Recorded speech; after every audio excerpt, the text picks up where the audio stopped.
ನಮಸ್ಕಾರ ವಿದ್ಯಾರ್ಥಿಗಳೇ. ನಾವು ಕಳೆದ ಕೆಲವು ವಿಡಿಯೋಗಳಲ್ಲಿ 10ನೇ ತರಗತಿಯ ಬಹಳ ಮುಖ್ಯವಾದಂತಹ ಘಟಕವಾದ ಬ್ರಿಟಿಷ್ ಆಳ್ವಿಕೆಯ ಪರಿಣಾಮಗಳು,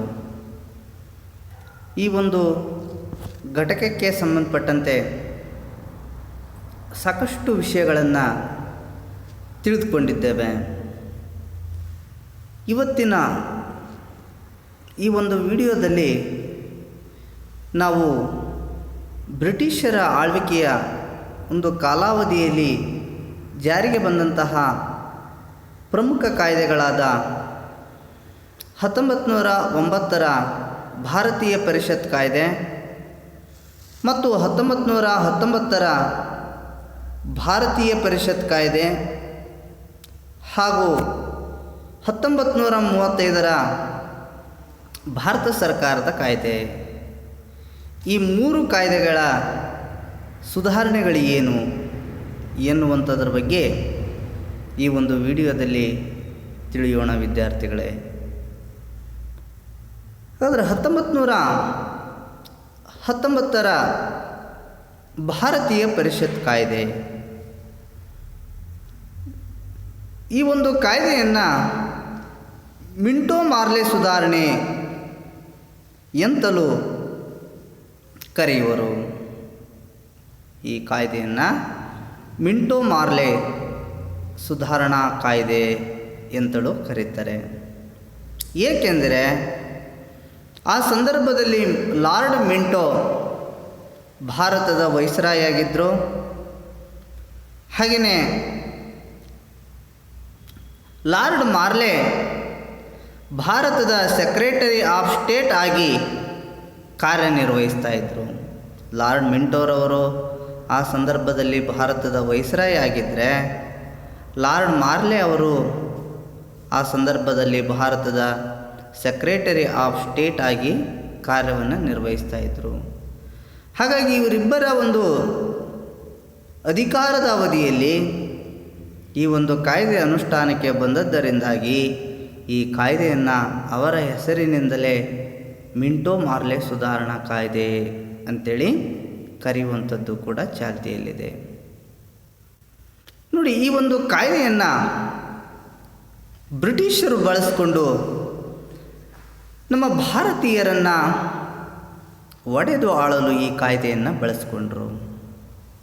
ಈ ಕಾಯ್ದೆಯನ್ನು ಬಳಸಿಕೊಂಡು ನಮ್ಮ ಭಾರತೀಯರನ್ನು ಬ್ರಿಟಿಷರು ಒಡೆದು ಆಳತಕ್ಕಂತಹ ಒಂದು ತಂತ್ರಗಾರಿಕೆಯನ್ನು ಈ ಕಾಯ್ದೆಯ ಮೂಲಕ ಅವರು ನಡೆಸಿರ್ತಕ್ಕಂಥದ್ದನ್ನು ನಾವು ಗಮನಿಸ್ತಾ ಇದ್ದೇವೆ. ಹಾಗಾದರೆ ಈ ಒಂದು ಕಾಯ್ದೆ ತಂದಂತಹ ಸುಧಾರಣೆಗಳು ಯಾವುವು ಅಥವಾ ಈ ಕಾಯ್ದೆಯ ಪ್ರಮುಖ ಅಂಶಗಳು ಯಾವುವು ಕೇಳ್ತಾರೆ. ನಿಮಗೆ 2 ಅಂಕದ ಪ್ರಶ್ನೆಯನ್ನು ಕೇಳಿದ್ದಾನೆ. 1909ರ ಭಾರತೀಯ ಪರಿಷತ್ ಕಾಯ್ದೆ ತಂದಂತಹ ಪ್ರಮುಖ ಸುಧಾರಣೆಗಳು ಯಾವುವು ಅಥವಾ ಈ ಕಾಯ್ದೆಯ ಪ್ರಮುಖ ಅಂಶಗಳು ಯಾವುವು ಅಂತೇಳಿ ಕೂಡ ಕೇಳ್ಬೋದು, 2 ಅಂಕದ ಪ್ರಶ್ನೆ. ಹಾಗಾಗಿ ಈ 4 ಅಂಶಗಳನ್ನು ಸರಿಯಾಗಿ ತಿಳ್ಕೊಳ್ಬೇಕಾಗ್ತದೆ. 1ನೇ ಸುಧಾರಣೆ ಏನು ಬಂತು ಈ ಕಾಯ್ದೆ ಜಾರಿ ಬಂದದ್ದರಿಂದ ಅಂದರೆ, ಕೇಂದ್ರ ಶಾಸನ ಸಭೆಯ ಸದಸ್ಯರ ಸಂಖ್ಯೆಯನ್ನು 16ರಿಂದ 60ಕ್ಕೆ ಹೆಚ್ಚಿಸಲಾಯಿತು. ಈ ಒಂದು ಕಾಯ್ದೆಯ ಪ್ರಮುಖ ಅಂಶಗಳಲ್ಲಿ ನಾವು ಮೊದಲನೇದಾಗಿ ನೋಡೋದಾದರೆ, ಕೇಂದ್ರ ಶಾಸನ ಸಭೆಯ ಸದಸ್ಯರ ಸಂಖ್ಯೆ. ಈಗಾಗಲೇ ಏನು ಕೇಂದ್ರ ಶಾಸನ ಸಭೆ ಅಸ್ತಿತ್ವಕ್ಕೆ ಬಂದಿತ್ತು, ಆ ಕೇಂದ್ರ ಶಾಸನ ಸಭೆಯ ಸದಸ್ಯರ ಸಂಖ್ಯೆಯನ್ನು 16ರಿಂದ 60ಕ್ಕೆ ಹೆಚ್ಚಳ ಮಾಡಿರ್ತಕ್ಕಂಥದ್ದನ್ನು ನಾವು ಕಾಣ್ತಾ ಇದ್ದೇವೆ. ಸದಸ್ಯರ ಸಂಖ್ಯೆ 16ರಿಂದ 60ಕ್ಕೆ ಹೆಚ್ಚಳ ಆಗ್ತದೆ. ಹಾಗೆಯೇ 2ನೇದು, ಪ್ರಾಂತಗಳಲ್ಲೂ ಶಾಸನ ಸಭೆಗಳ ಸದಸ್ಯರ ಸ್ಥಾನಗಳನ್ನು ಹೆಚ್ಚಿಸಲಾಯಿತು. ಕೇಂದ್ರದಲ್ಲಿ ಹೆಚ್ಚಳ ಮಾಡಿದ ಹಾಗೆಯೇ ಪ್ರಾಂತಗಳಲ್ಲೂ ಶಾಸನ ಸಭೆಗಳ ಸದಸ್ಯರ ಸ್ಥಾನಗಳನ್ನು ಹೆಚ್ಚಿಸಲಾಯಿತು. ಅಲ್ಲಿ ಕೂಡ ಆ ಶಾಸಕಾಂಗ ಸದಸ್ಯರ ಸಂಖ್ಯೆಯನ್ನು ಪ್ರಾಂತ್ಯಗಳಲ್ಲೂ ಕೂಡ ಹೆಚ್ಚಳ ಮಾಡಿರುವಂಥದ್ದನ್ನು ನಾವು ಕಾಣ್ತಾ ಇದ್ದೇವೆ. ಮೂರನೇ ಸುಧಾರಣೆ, ಮೊದಲ ಬಾರಿಗೆ ಚುನಾವಣೆ ಮೂಲಕ ಶಾಸನ ಸಭೆಗೆ ಆಯ್ಕೆಯಾಗಲು ಅವಕಾಶ ನೀಡಲಾಯಿತು. ನೋಡಿ, ಮೊದಲ ಬಾರಿಗೆ ಚುನಾವಣೆ ಮೂಲಕ ಶಾಸನ ಸಭೆಗೆ ಆಯ್ಕೆ ಆಗಲಿಕ್ಕೆ ಅವಕಾಶ ನೀಡಲಾಯಿತು. ಇಲ್ಲಿಯವರೆಗೆ ಶಾಸನ ಸಭೆಗೆ ಬ್ರಿಟಿಷರಿಂದ ಏನಾಗ್ತಾಯಿದ್ರು, ಆಯ್ಕೆ ಆಗ್ತಾಯಿದ್ರು. ಆದರೆ ಈ ಕಾಯ್ದೆ ಜಾರಿಗೆ ಬಂದದ್ದರಿಂದ ಚುನಾವಣೆ ಮೂಲಕ ಶಾಸನ ಸಭೆಗೆ ಆಯ್ಕೆ ಆಗಲಿಕ್ಕೆ ಅವಕಾಶ ನೀಡಲಾಯಿತು. ಶಾಸನ ಸಭೆಗೆ ಚುನಾವಣೆಯ ಮೂಲಕ ಸದಸ್ಯರನ್ನು ಆಯ್ಕೆ ಮಾಡ್ತಕ್ಕಂಥ ಒಂದು ವ್ಯವಸ್ಥೆ ಈ ಕಾಯ್ದೆ ಮೂಲಕ ಅನುಷ್ಠಾನಕ್ಕೆ ಬರ್ತದೆ. ನಾಲ್ಕನೇದು, ಮುಸ್ಲಿಮರಿಗೆ ಪ್ರತ್ಯೇಕ ರಾಜಕೀಯ ಪ್ರಾತಿನಿಧ್ಯ ನೀಡುವ ಪ್ರತ್ಯೇಕ ಚುನಾವಣಾ ಮತಗಟ್ಟೆ ವ್ಯವಸ್ಥೆಯನ್ನು ಜಾರಿಗೆ ತರಲಾಯಿತು. ನೋಡಿ, ಮುಸ್ಲಿಮರಿಗೆ ಪ್ರತ್ಯೇಕ ರಾಜಕೀಯ ಪ್ರಾತಿನಿಧ್ಯ ನೀಡುವುದಕ್ಕಾಗಿ ಅವರಿಗೆ ಪ್ರತ್ಯೇಕ ಚುನಾವಣಾ ಮತಗಟ್ಟೆ ವ್ಯವಸ್ಥೆಯನ್ನು ಜಾರಿಗೆ ತಂದರು. ಅವರಿಗೆ ಪ್ರತ್ಯೇಕವಾದಂತಹ ಚುನಾವಣಾ ಮತಗಟ್ಟೆ ವ್ಯವಸ್ಥೆಯನ್ನು ತಂದು ಮುಸ್ಲಿಮರು ಅಲ್ಲಿ ಆ ಒಂದು ಮತಗಟ್ಟೆಯಲ್ಲಿ ತಮ್ಮ ಅಭ್ಯರ್ಥಿಯನ್ನು ಆಯ್ಕೆ ಮಾಡಲಿಕ್ಕೆ ಏನು ಮಾಡ್ತಾರೆ, ಅವಕಾಶವನ್ನು ಕಲ್ಪಿಸಿಕೊಡ್ತಾರೆ. ಹೀಗೆ ಈ ಕಾಯ್ದೆ ಮೂಲಕವಾಗಿ ಬ್ರಿಟಿಷರು ಭಾರತೀಯರನ್ನು ಒಡೆದು ಆಳುವ ಒಂದು ನೀತಿಯನ್ನು ಏನು ಮಾಡ್ತಾರೆ, ಇಲ್ಲಿ ಅನುಸರಿಸಿರ್ತಕ್ಕಂಥದ್ದನ್ನು ನಾವು ಕಾಣ್ತಾ ಇದ್ದೇವೆ. ಹೀಗೆ 1909 ಭಾರತೀಯ ಪರಿಷತ್ ಕಾಯ್ದೆ ಈ 4 ಸುಧಾರಣೆಗಳನ್ನು ನಮ್ಮ ಭಾರತದಲ್ಲಿ ಜಾರಿಗೆ ತಂದಿದೆ. ಇನ್ನೊಂದು ಸರಿ ನೋಡೋದಾದರೆ, ಕೇಂದ್ರ ಶಾಸನ ಸಭೆಯ ಸದಸ್ಯರ ಸಂಖ್ಯೆಯನ್ನು 16ರಿಂದ 60ಕ್ಕೆ ಹೆಚ್ಚಿಸಲಾಯಿತು. ಪ್ರಾಂತಗಳಲ್ಲೂ ಶಾಸನ ಸಭೆಗಳ ಸದಸ್ಯರ ಸ್ಥಾನಗಳನ್ನು ಹೆಚ್ಚಿಸಲಾಯಿತು. ನೆಕ್ಸ್ಟ್ ಮೂರನೇದು, ಮೊದಲ ಬಾರಿಗೆ ಚುನಾವಣೆ ಮೂಲಕ ಶಾಸನ ಸಭೆಗೆ ಆಯ್ಕೆ ಆಗಲಿಕ್ಕೆ ಅವಕಾಶ ನೀಡಲಾಯಿತು. ನಾಲ್ಕನೇದು, ಮುಸ್ಲಿಮರಿಗೆ ಪ್ರತ್ಯೇಕ ರಾಜಕೀಯ ಪ್ರಾತಿನಿಧ್ಯ ನೀಡುವ ಪ್ರತ್ಯೇಕ ಚುನಾವಣಾ ಮತಗಟ್ಟೆ ವ್ಯವಸ್ಥೆಯನ್ನು ಜಾರಿಗೆ ತರಲಾಯಿತು. ಹೀಗೆ ಈ ರೀತಿಯಾಗಿ ಕಾಯ್ದೆ 4 ಬಹಳ ಮುಖ್ಯವಾಗಿರತಕ್ಕಂಥ ಸುಧಾರಣೆಯನ್ನು ಜಾರಿಗೆ ತಂದಿದೆ. ಈ ಕಾಯ್ದೆ ಬಗ್ಗೆ ಏನಾದರೂ ಪ್ರಶ್ನೆ ಬಂದರೆ ಈ 4 ಪಾಯಿಂಟ್ಸ್ಗಳನ್ನು ಏನು ಮಾಡಬೇಕಾಗ್ತದೆ, ಬರೀಬೇಕಾಗ್ತದೆ. ಓಕೆ, ನೆಕ್ಸ್ಟ್ ನಾವು ಮತ್ತೊಂದು ಬಹಳ ಮುಖ್ಯವಾಗಿರತಕ್ಕಂಥ ಕಾಯ್ದೆ ಬ್ರಿಟಿಷರ ಕಾಲದಲ್ಲಿ ಬಂದದ್ದು ಅಂತೇಳಿದರೆ 1919 ಭಾರತೀಯ ಪರಿಷತ್ ಕಾಯ್ದೆ. 1919ರಲ್ಲಿ ಮತ್ತೊಂದು ಕಾಯ್ದೆಯನ್ನು ಜಾರಿಗೆ ತರ್ತಾರೆ. ಈ ಕಾಯ್ದೆಯನ್ನು ಮಾಂಟೆಗೋ ಚೇಮ್ಸ್ಫರ್ಡ್ ಸುಧಾರಣಾ ಕಾಯ್ದೆ ಎಂತಲೂ ಕರೆಯುವರು. ಈ ಕಾಯ್ದೆಯನ್ನು ಮಾಂಟೆಗೋ ಚೇಮ್ಸ್ಫರ್ಡ್ ಸುಧಾರಣಾ ಕಾಯ್ದೆ ಅಂತೇಳಿ ಕೂಡ ಕರೀತಾರೆ. ನೋಡಿ, ಮೊದಲನೇ ಮಹಾಯುದ್ಧ 1914 ಮತ್ತು 1918ರ ಒಂದು ಸಂದರ್ಭದಲ್ಲಿ ವಿಶ್ವದಲ್ಲಿ ಆಯಿತು. ಹೀಗೆ ಈ ಮೊದಲನೇ ಮಹಾಯುದ್ಧದ ಸಂದರ್ಭದಲ್ಲಿ ಭಾರತೀಯರನ್ನು ಯುದ್ಧದಲ್ಲಿ ಬ್ರಿಟಿಷರ ಪರವಾಗಿ ಭಾಗವಹಿಸಲು ಪ್ರೇರೇಪಿಸ್ತಾರೆ. ಭಾರತೀಯರು ಬ್ರಿಟಿಷರ ಪರವಾಗಿ ಮೊದಲನೇ ಮಹಾಯುದ್ಧದಲ್ಲಿ ಭಾಗವಹಿಸಿ ನೀವು ಅಂಥೇಳಿ ನಮ್ಮ ಭಾರತೀಯರನ್ನು ಪ್ರೇರೇಪಿಸ್ತಾರೆ. ಹಾಗೆ ಪ್ರೇರೇಪಿಸಿದ ಹಿನ್ನೆಲೆಯಲ್ಲಿ ಈ ಕಾಯ್ದೆಯನ್ನು ಜಾರಿಗೆ ತರಲಾಯಿತು. ನೋಡಿ, ಈ ಸಂದರ್ಭದಲ್ಲಿ ಈ ಕಾಯ್ದೆ ಜಾರಿಗೆ ಬಂದಂತಹ ಸಂದರ್ಭದಲ್ಲಿ ಸೆಕ್ರೆಟರಿ ಆಫ್ ಸ್ಟೇಟ್ ಆಗಿದ್ದ ಮಾಂಟೆಗೋ ಅವರು ಬ್ರಿಟನ್ನಿನ ಸಂಸತ್ತಿನಲ್ಲಿ 28/1917 ಮಾಡಿದ ಘೋಷಣೆಯ ಹಿನ್ನೆಲೆಯಲ್ಲಿ ಈ ಕಾಯ್ದೆ ರೂಪುಗೊಂಡಿತು. ಏನು ಸೆಕ್ರೆಟರಿ ಆಫ್ ಸ್ಟೇಟ್ ಇದ್ರೋ ಆ ಸೆಕ್ರೆಟರಿ ಆಫ್ ಸ್ಟೇಟ್ ಆಗಿದ್ದ ಮಾಂಟೆಗೋರವರು ಸೆಕ್ರೆಟರಿ ಆಫ್ ಸ್ಟೇಟ್ ಆಗಿದ್ದರು. ಆ ಮಾಂಟೆಗೋ ಅವರು ಬ್ರಿಟನ್ನಿನ ಸಂಸತ್ತಿನಲ್ಲಿ 28/1917 ರಂದು ಒಂದು ಘೋಷಣೆಯನ್ನು ಮಾಡಿದರು. ಆ ಘೋಷಣೆಯ ಹಿನ್ನೆಲೆಯಲ್ಲಿ ಈ ಕಾಯ್ದೆಯನ್ನು ಜಾರಿಗೆ ತರಲಾಗ್ತದೆ. ನೋಡು, ಅವರು ಹೇಳ್ತಾರೆ ಆ ಒಂದು ಘೋಷಣೆಯಲ್ಲಿ ಭಾರತೀಯರಿಗೆ ಹಂತ ಹಂತವಾಗಿ ಜವಾಬ್ದಾರಿ ಸರ್ಕಾರವನ್ನು ನೀಡುವುದೇ ಬ್ರಿಟಿಷ್ ಸರ್ಕಾರದ ಗುರಿ? ನೆನ್ಪಿಟ್ಕೊಳ್ಳಿ, ಇದನ್ನು 1 ಅಂಕದ ಪ್ರಶ್ನೆಯಾಗಿ ಕೇಳಬಹುದು. ಭಾರತೀಯರಿಗೆ ಹಂತ ಹಂತವಾಗಿ ಜವಾಬ್ದಾರಿ ಸರ್ಕಾರವನ್ನು ನೀಡುವುದೇ ಬ್ರಿಟಿಷ್ ಸರ್ಕಾರದ ಗುರಿ ಎಂದು ಹೇಳಿದವರು ಯಾರು ಅಂತೇಳಿ ಕೇಳಬಹುದು. ಯಾರು? ಮಾಂಟೆಗೋರವರು. ಹೀಗೆ ಮಾಂಟೆಗೋರವರು ಬ್ರಿಟನ್ನಿನ ಸಂಸತ್ತಿನಲ್ಲಿ ಈ ಒಂದು ಘೋಷಣೆಯನ್ನು ಮಾಡ್ತಾರೆ. ಇವರು ಸೆಕ್ರೆಟರಿ ಆಫ್ ಸ್ಟೇಟ್ ಆಗಿದ್ದಂಥ ಸಂದರ್ಭದಲ್ಲಿ ಭಾರತದ ವೈಸ್ರಾಯ್ ಆಗಿದ್ದರು. ಯಾರು ಅಂತೇಳಿದರೆ ಜೇಮ್ಸ್ ಬರ್ಡ್. ಅವರು ರಾಜಕೀಯ ಸುಧಾರಣೆಗಳಿಗೆ ಧ್ವನಿಗೂಡಿಸ್ತಾರೆ.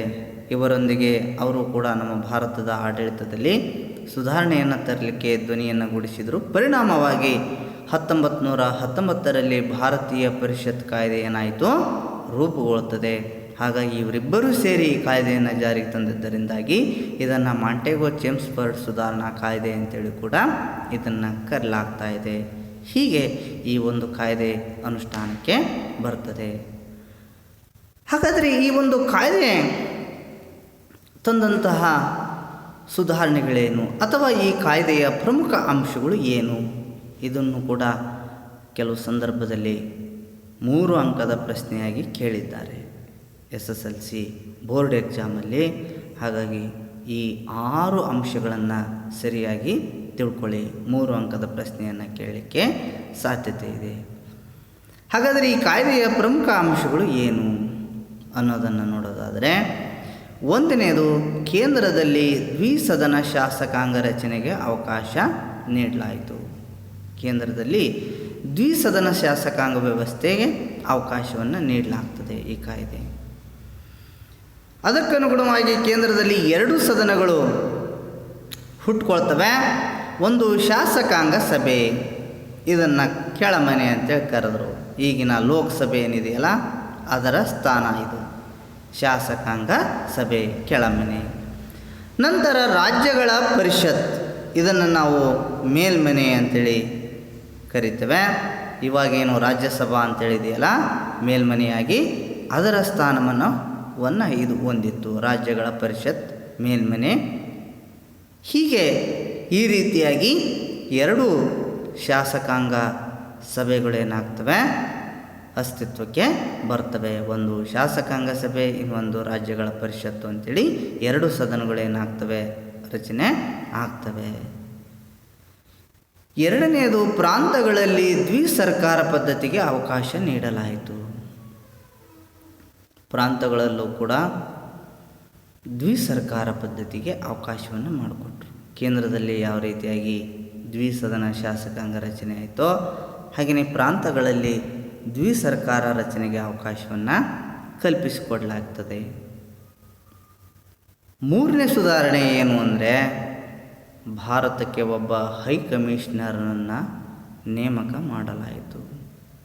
ಭಾರತಕ್ಕೆ ಒಬ್ಬ ಹೈಕಮಿಷನರ್, ಭಾರತದ ಆಡಳಿತವನ್ನು ನೋಡೋದಕ್ಕಾಗಿ ಒಬ್ಬ ಹೈಕಮಿಷನರನ್ನು ಬ್ರಿಟಿಷ್ ಸರ್ಕಾರ ನೇಮಕ ಮಾಡ್ತದೆ. ಹೀಗೆ ಭಾರತಕ್ಕೆ ಒಬ್ಬ ಹೈಕಮಿಷನರನ್ನು ನೇಮಕ ಮಾಡಲಾಯಿತು. ಇದು 3ನೇ ಸುಧಾರಣೆ.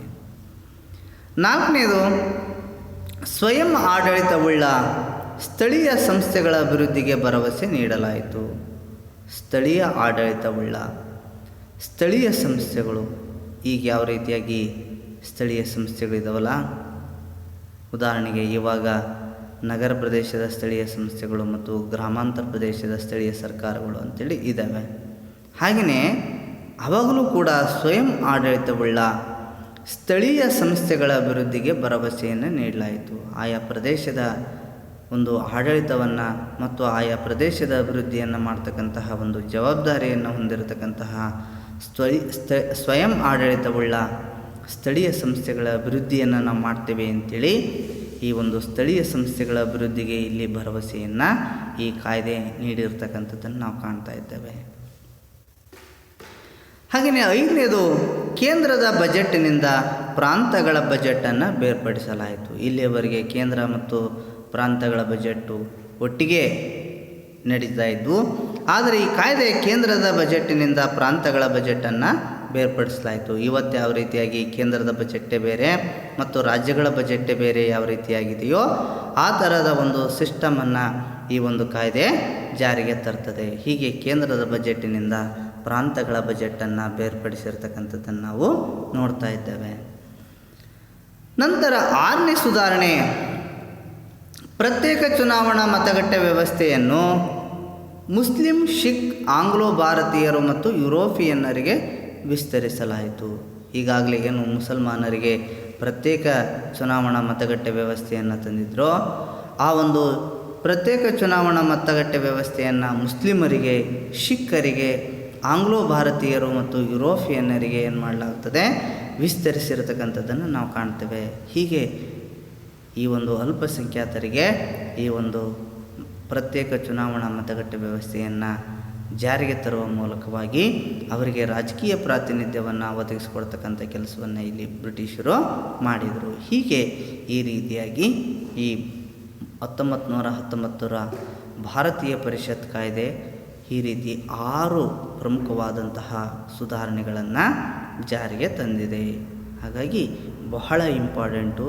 ಈ 6 ಅಂಶಗಳನ್ನು ಸರಿಯಾಗಿ ನೆನಪಿಟ್ಕೊಳ್ಳಿ. 1, ಕೇಂದ್ರದಲ್ಲಿ ದ್ವಿಸದನ ಶಾಸಕಾಂಗ ರಚನೆಗೆ ಅವಕಾಶ ನೀಡಲಾಯಿತು. ಅದಕ್ಕನುಗುಣವಾಗಿ ಶಾಸಕಾಂಗ ಸಭೆ ಮತ್ತು ರಾಜ್ಯಗಳ ಪರಿಷತ್ತು ರಚನೆ ಆಯಿತು. 2ನೇದು, ಪ್ರಾಂತಗಳಲ್ಲಿ ದ್ವಿಸರ್ಕಾರ ಪದ್ಧತಿಗೆ ಅವಕಾಶ ನೀಡಲಾಯಿತು. 3ನೇದು, ಭಾರತಕ್ಕೆ ಒಬ್ಬ ಹೈಕಮಿಷನರನ್ನು ನೇಮಕ ಮಾಡಲಾಯಿತು. 4ನೇದು, ಸ್ವಯಂ ಆಡಳಿತವುಳ್ಳ ಸ್ಥಳೀಯ ಸಂಸ್ಥೆಗಳ ಅಭಿವೃದ್ಧಿಗೆ ಭರವಸೆ ನೀಡಲಾಯಿತು. 5ನೇದು, ಕೇಂದ್ರದ ಬಜೆಟ್ನಿಂದ ಪ್ರಾಂತಗಳ ಬಜೆಟನ್ನು ಬೇರ್ಪಡಿಸಲಾಯಿತು. 6ನೇದು, ಪ್ರತ್ಯೇಕ ಚುನಾವಣಾ ಮತಗಟ್ಟೆ ವ್ಯವಸ್ಥೆಯನ್ನು ಮುಸ್ಲಿಂ, ಸಿಖ್, ಆಂಗ್ಲೋ ಭಾರತೀಯರು ಮತ್ತು ಯುರೋಪಿಯನ್ನರಿಗೆ ವಿಸ್ತರಿಸಲಾಯಿತು. ಹೀಗೆ ಇಷ್ಟು ಸುಧಾರಣೆಗಳನ್ನು ಈ ಕಾಯ್ದೆ ಜಾರಿಗೆ ತರ್ತದೆ. ನಂತರ ಮತ್ತೊಂದು ಬಹಳ ಮುಖ್ಯವಾಗಿರತಕ್ಕಂಥ ಕಾಯ್ದೆ 1935ರ ಭಾರತ ಸರ್ಕಾರದ ಕಾಯ್ದೆ. ಈ ಒಂದು ಕಾಯ್ದೆ ಬಹಳ ಮುಖ್ಯವಾಗಿರ್ತಕ್ಕಂಥ ನಮ್ಮ ಭಾರತದ ಸಂವಿಧಾನದ ಒಂದು ಬೆಳವಣಿಗೆಯಲ್ಲಿ ಈ ಒಂದು ಕಾಯ್ದೆ ಒಂದು ಮೈಲುಗಲ್ಲು ಅಂತೇಳಿ ನಾವು ಹೇಳ್ಬೋದಾಗಿದೆ. ಕೇಳಿದನಿ ಕೆಲವು ಸಂದರ್ಭದಲ್ಲಿ 1935ರ ಕಾಯ್ದೆ ಭಾರತೀಯ ಸಂವಿಧಾನ ಬೆಳವಣಿಗೆಯಲ್ಲಿ ಒಂದು ಮೈಲುಗಲ್ಲಾಗಿದೆ ಹೇಗೆ ಅಂಥೇಳಿ 3 ಅಂಕದ ಒಂದು ಪ್ರಶ್ನೆಯನ್ನು ಕೇಳಿದ್ದಾನೆ. ಹಾಗಾಗಿ 3 ಅಂಕದ ಒಂದು ಪ್ರಶ್ನೆಯನ್ನು ಕೇಳಲಿಕ್ಕೆ ಸಾಕಷ್ಟು ಅವಕಾಶ ಇದೆ. ಹಾಗಾಗಿ ಈ ಏನು ಸುಧಾರಣೆಗಳನ್ನು ಈ ಕಾಯ್ದೆ ಜಾರಿ ತಂತು ಅನ್ನೋದನ್ನು ಸರಿಯಾಗಿ ತಿಳ್ಕೊಳ್ಬೇಕಾಗ್ತದೆ. ಏನು ಈ ಸುಧಾರಣೆ ಕಾಯ್ದೆ ತಂತು? ಭಾರತದ ಸಂವಿಧಾನ ರಚನೆಗೆ ಈ ಕಾಯ್ದೆಯು ಬುನಾದಿಯಾಗಿದೆ. ಯಾವ ಕಾಯ್ದೆಯು ಭಾರತದ ಸಂವಿಧಾನದ ರಚನೆಗೆ ಬುನಾದಿಯಾಗಿದೆ ಅಂಥೇಳಿ 1 ಅಂಕದ ಪ್ರಶ್ನೆಯನ್ನು ಕೂಡ ಕೇಳಿದ್ದಾನೆ. ಹಾಗಾಗಿ ನೆನ್ಪಿಟ್ಕೊಳ್ಳಿ, 1935ರ ಭಾರತ ಸರ್ಕಾರದ ಕಾಯ್ದೆ ಇದು ನಮ್ಮ ಭಾರತದ ಸಂವಿಧಾನದ ರಚನೆಗೆ ಒಂದು ಬುನಾದಿಯಾಗಿದೆ. ಈ ಕಾಯ್ದೆ ರೂಪುಗೊಳ್ಳಲು ಮೋತಿಲಾಲ್ ನೆಹರೂರವರ ಅಧ್ಯಕ್ಷತೆಯಲ್ಲಿ ತಯಾರಾದ 1928ರ ವರದಿಯು ಮುಖ್ಯವಾಗಿದೆ. ಈ ಕಾಯ್ದೆಯನ್ನು ರಚಿಸಲಿಕ್ಕೆ ಈಗಾಗಲೇ ಏನು ಮೋತಿಲಾಲ್ ನೆಹರೂರವರ ಅಧ್ಯಕ್ಷತೆಯಲ್ಲಿ 1928ರಲ್ಲಿ ನೆಹರು ವರದಿ ಅಂತೇಳಿ ಈ ಒಂದು ವರದಿ ಏನು ರಚನೆಯಾಗಿತ್ತೋ ಈ ವರದಿ ಈ ಕಾಯ್ದೆ ರೂಪುಗೊಳ್ಳುವಲ್ಲಿ ಬಹಳ ಮುಖ್ಯವಾಗಿರತಕ್ಕಂಥ ಒಂದು ಪಾತ್ರವನ್ನು ವಹಿಸಿದೆ. ನೋಡಿ, ನಮ್ಮ ಸಂವಿಧಾನದ ಬಹುತೇಕ ಅಂಶಗಳು ಈ ಕಾಯ್ದೆಯನ್ನೇ ಆಧರಿಸಿ ರಚಿಸಲಾಗಿದೆ. ಇವತ್ತು ಏನು ನಮ್ಮ ಸಂವಿಧಾನ ಇದೆಯೋ ಈ ಸಂವಿಧಾನದ ಬಹುತೇಕ ಅಂಶಗಳನ್ನು ಈ ಕಾಯ್ದೆಯನ್ನು ಆಧಾರವಾಗಿ ಇಟ್ಕೊಂಡು ಏನು ಮಾಡಿದ್ದೇವೆ, ನಾವು ರಚನೆ ಮಾಡಿದ್ದೇವೆ. ಹಾಗಾಗಿ ಈ ಕಾಯ್ದೆ ಅತ್ಯಂತ ಒಂದು ಮುಖ್ಯವಾದಂಥ ಒಂದು ಕಾಯ್ದೆ ಆಗಿದೆ. ಈ ಕಾಯ್ದೆಯು ಭಾರತಕ್ಕೆ ಸಂಪೂರ್ಣ ಜವಾಬ್ದಾರಿಯುತ ಸರ್ಕಾರ ರಚಿಸಲು ಅವಕಾಶ ನೀಡಿತು. ಈ ಒಂದು ಕಾಯ್ದೆ ನಮ್ಮ ಭಾರತಕ್ಕೆ ಸಂಪೂರ್ಣವಾದಂತಹ ಒಂದು ಜವಾಬ್ದಾರಿ ಸರ್ಕಾರವನ್ನು ರಚಿಸಲಿಕ್ಕೆ ಏನು ಮಾಡ್ತದೆ, ಅವಕಾಶವನ್ನು ನೀಡ್ತದೆ. ಇದು ಬ್ರಿಟಿಷ್ ಭಾರತ ಪ್ರಾಂತಗಳಿಗೆ ಮಾತ್ರ ಅನ್ವಯವಾಗದೆ ದೇಶೀಯ ಸಂಸ್ಥಾನಗಳಿಗೂ ಅನ್ವಯವಾಗುವ ಅಂಶಗಳನ್ನು ಒಳಗೊಂಡಿದ್ದಿತು. ಈ ಕಾಯ್ದೆ ಕೇವಲ ಬ್ರಿಟಿಷ್ ಭಾರತ ಪ್ರಾಂತಗಳಿಗೆ ಮಾತ್ರ ಈ ಕಾಯ್ದೆ ಅನ್ವಯ ಆಗಲಿಲ್ಲ. ಈ ಕಾಯ್ದೆಯ ಅಂಶಗಳು ದೇಶೀಯ ಸಂಸ್ಥಾನಗಳಿಗೂ ಕೂಡ ಏನಾಗ್ತವೆ, ಅನ್ವಯ ಆಗ್ತವೆ. ಹಾಗಾಗಿ ಈ ಎಲ್ಲ ಹಿನ್ನೆಲೆಯಲ್ಲಿ 1935ರ ಭಾರತ ಸರ್ಕಾರದ ಕಾಯ್ದೆ ಅತ್ಯಂತ ಬಹಳ ಮುಖ್ಯವಾಗಿರತಕ್ಕಂಥ ಒಂದು ಕಾಯ್ದೆ ಆಗಿದೆ ಅಂತಕ್ಕಂಥದ್ದನ್ನು ನಾವು ಗಮನಿಸಬೇಕಾಗ್ತದೆ. ಹಾಗಾದರೆ ಈ ಒಂದು ಕಾಯ್ದೆಯ ಪ್ರಮುಖ ಅಂಶಗಳು ಏನು ಅಂಶಗಳು ಇದರಲ್ಲಿ ಇದ್ವು, ಈ ಕಾಯ್ದೆಯಲ್ಲಿ ಅಡಕವಾಗಿದ್ವು ಅನ್ನೋದನ್ನು ನೋಡೋದಾದರೆ, ಈ ಕಾಯ್ದೆಯ ಪ್ರಮುಖ ಅಂಶಗಳಲ್ಲಿ ಮೊದಲನೇದಾಗಿ ಬ್ರಿಟಿಷ್ ಪ್ರಾಂತ್ಯಗಳ ದೇಶೀಯ ಸಂಸ್ಥಾನಗಳು ಹಾಗೂ ಆಶ್ರಿತ ರಾಜ್ಯಗಳನ್ನೊಳಗೊಂಡ ಅಖಿಲ ಭಾರತ ಒಕ್ಕೂಟವನ್ನು ರಚಿಸಲು ಅವಕಾಶ ನೀಡಿತು. ನೋಡಿ, ಈ ದೇಶವನ್ನು ಒಗ್ಗೂಡಿಸ್ತಕ್ಕಂಥ ಕೆಲಸವನ್ನು ಈ ಕಾಯ್ದೆ ಮಾಡ್ತದೆ. ಇಲ್ಲಿಯವರೆಗೆ ಬ್ರಿಟಿಷ್ ಪ್ರಾಂತ್ಯಗಳು, ದೇಶೀಯ ಸಂಸ್ಥಾನಗಳು ಮತ್ತು ಬ್ರಿಟಿಷರ ಆಶ್ರಿತ ರಾಜ್ಯಗಳು ಅಂತೇಳಿ ಬೇರೆ ಬೇರೆಯಾಗಿದ್ವು. ಈ ಕಾಯ್ದೆ ಈ ರೀತಿ ಬ್ರಿಟಿಷ್ ಪ್ರಾಂತ್ಯಗಳ, ದೇಶೀಯ ಸಂಸ್ಥಾನಗಳು ಮತ್ತು ಆಶ್ರಿತ ರಾಜ್ಯಗಳನ್ನೊಳಗೊಂಡ ಈ ಮೂವರನ್ನು ಒಳಗೊಂಡ ಅಖಿಲ ಭಾರತ ಒಕ್ಕೂಟ, ಒಂದು ಒಕ್ಕೂಟ ವ್ಯವಸ್ಥೆಯನ್ನು ರಚಿಸಲಿಕ್ಕೆ ಅವಕಾಶವನ್ನು ಕಲ್ಪಿಸಿಕೊಡ್ತದೆ. ಈ ದೇಶದಲ್ಲಿ ಒಕ್ಕೂಟ ವ್ಯವಸ್ಥೆ ರಚನೆ ಆಗಿದ್ದೇ ಈ ಒಂದು ಕಾಯ್ದೆಯ ಮೂಲಕ. ಹೀಗೆ ಬ್ರಿಟಿಷ್ ಪ್ರಾಂತ್ಯಗಳು, ದೇಶೀಯ ಸಂಸ್ಥಾನಗಳು ಮತ್ತು ಆಶ್ರಿತ ರಾಜ್ಯಗಳನ್ನೊಳಗೊಂಡ ಅಖಿಲ ಭಾರತ ಒಕ್ಕೂಟ ರಚಿಸಲಿಕ್ಕೆ ಅವಕಾಶವನ್ನು ಈ ಕಾಯ್ದೆ ನೀಡ್ತದೆ. ಎರಡನೇದು, ಕೇಂದ್ರದಲ್ಲಿ ದ್ವಿಸರ್ಕಾರವನ್ನು ಸ್ಥಾಪಿಸಲಾಯಿತು. ಕೇಂದ್ರದಲ್ಲಿ ಏನು ಮಾಡ್ತದೆ, ದ್ವಿಸರ್ಕಾರ ಪದ್ಧತಿ ಜಾರಿಗೆ ಬರ್ತದೆ. ಕೇಂದ್ರದಲ್ಲಿ ದ್ವಿಸರ್ಕಾರವನ್ನು ರಚಿಸಲಿಕ್ಕೆ ಅವಕಾಶವನ್ನು ಕಲ್ಪಿಸಿಕೊಡ್ತದೆ. ಮೂರನೇದು, ಭಾರತೀಯ ರಿಸರ್ವ್ ಬ್ಯಾಂಕ್ ಸ್ಥಾಪನೆಗೆ ಅವಕಾಶ ನೀಡಿತು. ನೋಡಿ, 1935ರ ಈ ಕಾಯ್ದೆ ಭಾರತದಲ್ಲಿ ರಿಸರ್ವ್ ಬ್ಯಾಂಕ್ ಸ್ಥಾಪನೆಗೆ ಅವಕಾಶ ಕಲ್ಪಿಸಿಕೊಡ್ತದೆ. ಭಾರತದಲ್ಲಿ ಏನು ಬ್ಯಾಂಕ್ಗಳ ಬ್ಯಾಂಕ್ ಅಂತೇಳಿ ಏನು ಕರೆಸ್ಕೊಳ್ತಾ ಇದೆಯಲ್ಲ, ಆ ಬ್ಯಾಂಕು ಸ್ಥಾಪನೆಯಾಗಿದ್ದೇ ಯಾವ ಕಾಯ್ದೆ ಮೂಲಕ ಅಂತೇಳಿದ್ರೆ ಈ 1935ರ ಕಾಯ್ದೆಯ ಮೂಲಕ. ಹೀಗೆ ಭಾರತೀಯ ರಿಸರ್ವ್ ಬ್ಯಾಂಕ್ ಸ್ಥಾಪನೆಗೆ ಅವಕಾಶ ಕಲ್ಪಿಸಿಕೊಡ್ತದೆ.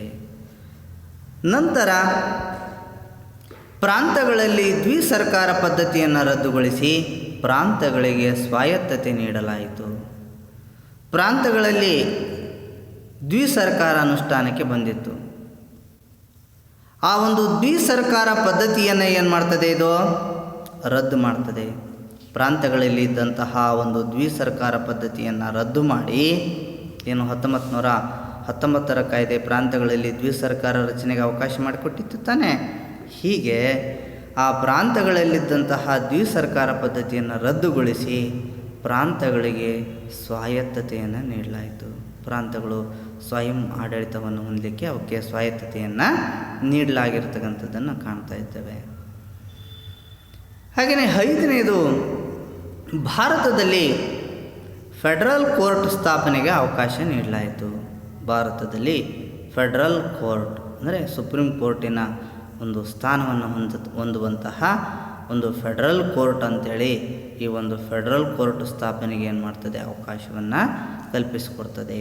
ಹೀಗೆ ಈ ರೀತಿಯಾಗಿ 5 ಬಹಳ ಪ್ರಮುಖವಾಗಿರತಕ್ಕಂಥ ಕಾಯ್ದೆಗಳು ಅನುಷ್ಠಾನಕ್ಕೆ ಬಂದವು ಈ ಕಾಯ್ದೆಯ ಮುಖಾಂತರ. ಕೇಳಿದನೆ ಇದನ್ನು 1935ರ ಕಾಯ್ದೆಯ ಪ್ರಮುಖ ಅಂಶಗಳು ಯಾವುವು ಅಂಥೇಳಿ ಕೇಳಿದಾಗ ಈ 5 ಅಂಶಗಳನ್ನು ಬರೀಬೇಕಾಗ್ತದೆ. ಇನ್ನೊಂದು ಸರಿ ನೋಡಿ. ಮೊದಲನೇದಾಗಿ, ಬ್ರಿಟಿಷ್ ಪ್ರಾಂತ್ಯಗಳ, ದೇಶೀಯ ಸಂಸ್ಥಾನಗಳು ಹಾಗೂ ಆಶ್ರಿತ ರಾಜ್ಯಗಳನ್ನೊಳಗೊಂಡ ಅಖಿಲ ಭಾರತ ಒಕ್ಕೂಟವನ್ನು ರಚಿಸಲು ಅವಕಾಶ ನೀಡಿತು. ಇವೆಲ್ಲವನ್ನು ಒಳಗೊಂಡಂತಹ ಅಖಿಲ ಭಾರತ ಒಕ್ಕೂಟ ರಚನೆ ಆಗ್ತದೆ. ನಂತರ ಕೇಂದ್ರದಲ್ಲಿ ದ್ವಿಸರ್ಕಾರವನ್ನು ಸ್ಥಾಪಿಸಲಾಯಿತು. ನಂತರ ಭಾರತೀಯ ರಿಸರ್ವ್ ಬ್ಯಾಂಕ್ ಸ್ಥಾಪನೆಗೆ ಅವಕಾಶ ನೀಡಿತು. ನಂತರ ಪ್ರಾಂತಗಳಲ್ಲಿ ದ್ವಿಸರ್ಕಾರ ಪದ್ಧತಿಯನ್ನು ರದ್ದುಗೊಳಿಸಿ ಪ್ರಾಂತಗಳಿಗೆ ಸ್ವಾಯತ್ತತೆ ನೀಡಲಾಯಿತು. ಭಾರತದಲ್ಲಿ ಫೆಡರಲ್ ಕೋರ್ಟ್ ಸ್ಥಾಪನೆಗೆ ಅವಕಾಶ ನೀಡಲಾಯಿತು. ಹೀಗೆ ಈ ರೀತಿಯಾಗಿ 5 ಬಹಳ ಮುಖ್ಯವಾದಂತಹ ಸುಧಾರಣೆಗಳನ್ನು ಈ ಕಾಯ್ದೆ ಜಾರಿಗೆ ತಂದಿರತಕ್ಕಂಥದ್ದನ್ನು ನಾವು ಕಾಣ್ತೇವೆ.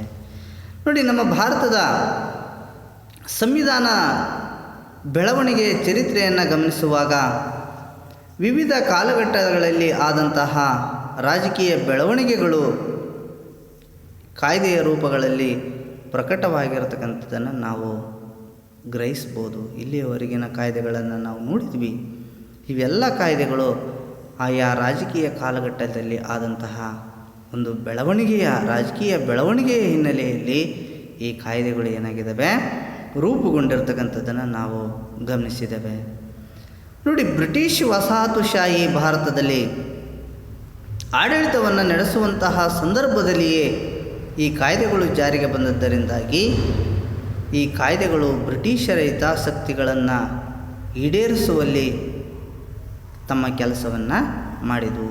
ಈ ಕಾಯ್ದೆಗಳು ಬ್ರಿಟಿಷರ ಒಂದು ಆಳ್ವಿಕೆ ಕಾಲದಲ್ಲಿ ಬಂದದ್ದರಿಂದಾಗಿ ಈ ಕಾಯ್ದೆಯ ಬಹಳ ಮುಖ್ಯವಾದಂಥ ಉದ್ದೇಶಗಳೇನಾಗಿತ್ತು ಅಂದರೆ ಬ್ರಿಟಿಷರ ಒಂದು ಹಿತಾಸಕ್ತಿಗಳನ್ನು ಈಡೇರಿಸ್ತಕ್ಕಂತಹ ಒಂದು ಉದ್ದೇಶವನ್ನು ಇವು ಹೊಂದಿದ್ವು.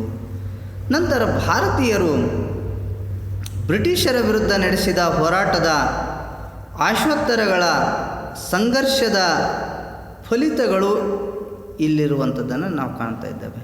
ಇದರ ಜೊತೆಗೆ ಭಾರತೀಯರು ಬ್ರಿಟಿಷರ ವಿರುದ್ಧ ನಡೆಸಿದಂತಹ ಒಂದು ಹೋರಾಟದ ಆಶೋತ್ತರಗಳ ಒಂದು ಸಂಘರ್ಷಣೆಯ ಅಂಶಗಳು ಕೂಡ ಇದರಲ್ಲಿ ಅಡಕವಾಗಿರ್ತಕ್ಕಂಥದ್ದನ್ನು ನಾವು ಗಮನಿಸ್ಬೋದು. ಹೀಗೆ ಈ ರೀತಿಯಾಗಿ ಈ ಬ್ರಿಟಿಷರ ಆಳ್ವಿಕೆಯಲ್ಲಿ ಬಂದಂತಹ ಈ ಕಾಯ್ದೆಗಳು ನಮ್ಮ ಭಾರತದ ಆಡಳಿತ ವ್ಯವಸ್ಥೆಯಲ್ಲಿ ತನ್ನದೇ ಆಗಿರತಕ್ಕಂಥ ಒಂದು ಪ್ರಭಾವವನ್ನು ಬೀರಿ ಬ್ರಿಟಿಷರು ಇಲ್ಲಿ ತಮ್ಮ ಸಾಮ್ರಾಜ್ಯವನ್ನು ಕಟ್ಟುವಲ್ಲಿ ಏನಾಗಿದ್ದಾವೆವೋ ಸಹಾಯಕ ಆಗಿರತಕ್ಕಂಥದ್ದನ್ನು ನಾವು ಕಾಣ್ತಾ ಇದ್ದೇವೆ.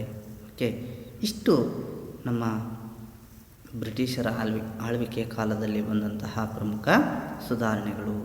ಇಷ್ಟು ಅಂಶಗಳನ್ನು ನೀವು ಗಮನಿಸಬೇಕಾಗ್ತದೆ. ಓಕೆ, ಎಲ್ರಿಗೂ ಧನ್ಯವಾದಗಳು.